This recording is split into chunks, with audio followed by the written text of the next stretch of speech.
صباح الخير، وحشتوني كتير قوي.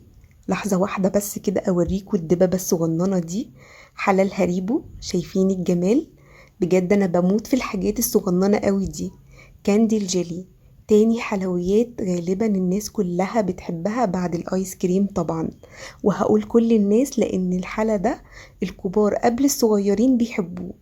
هنعمل النهاردة الهريبو او الكاندي بمكونات بسيطة.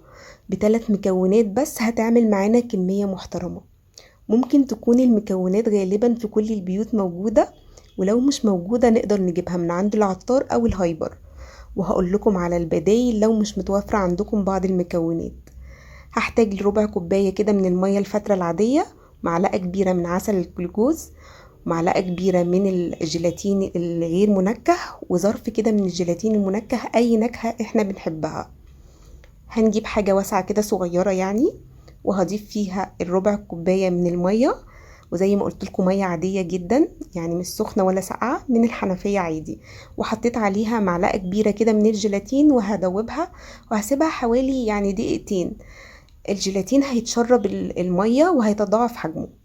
لازم الخطوة دي ضروري عشان يطلع معاكي الكاندي كده مفهوش تخريزة كده، ويبقى الجيلي ناعم جدا فيها وما يبقاش فيه اي تكتلات يعني فيه. وهضيف عليهم عسل الجلوكوز. لو مش متوافر بقى عندك عسل الجلوكوز، مع انه هو الوحيد اللي بيدي مطة حلوة كده زي بتاعة الكاندي اللي بره، بس نقدر نستبدلها بمعلقة كده من عسل النحل. او لو مش عندنا عسل نحل نقدر نستبدلها بمعلقة كده من سكر الحبيبات العادي. بعد كده جبت نص كوباية من المية، نفس الكوباية اللي عايرتي بيها الربع كوباية، هي كوباية واحدة، اللي هي الكوباية اللي 250 ملي دي. عيرتها نص كوباية كده وضفت عليها الجيلي. بعد كده رفعتهم على النار، ضفت ظرف واحد من الجيلي، رفعتهم على النار. بمجرد انهم غليوا كده طفيت النار، وبعد كده سبتهم يهدوا حوالي دقيقة كده او دقيقتين عشان اقدر اشيل الخليط في القطارة. او لو مش عندنا قطارة زي دي، القطارة دي بتيجي مع الاسطمبات او القوالب اللي هي السيليكون.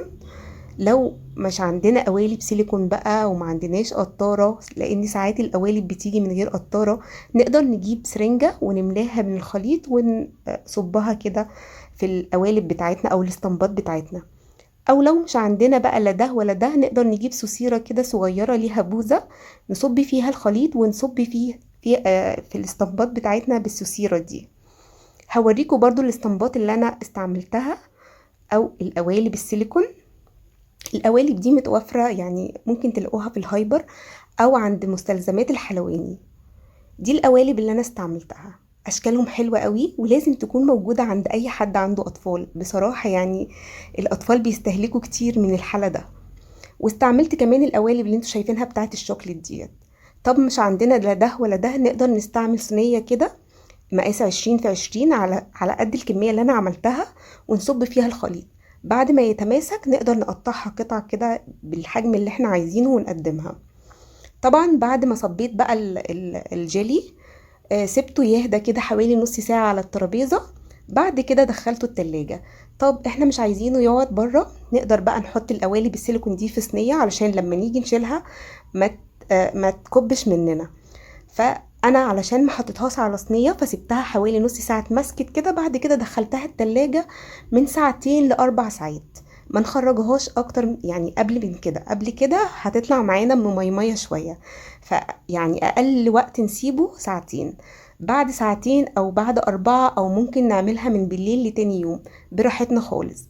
شايفين بقى الجمال؟ وكمان لما بنيجي نطلعها من قالب بتطلع معانا بكل سهوله، لان كمية الجيلاتين اللي جوه المكونات كتيرة. وبس كده. اتمنى تجربوا الطريقة وان شاء الله تعجبكم. وصحة وهنا مقدما لكل اللي هيجربها، وباي باي.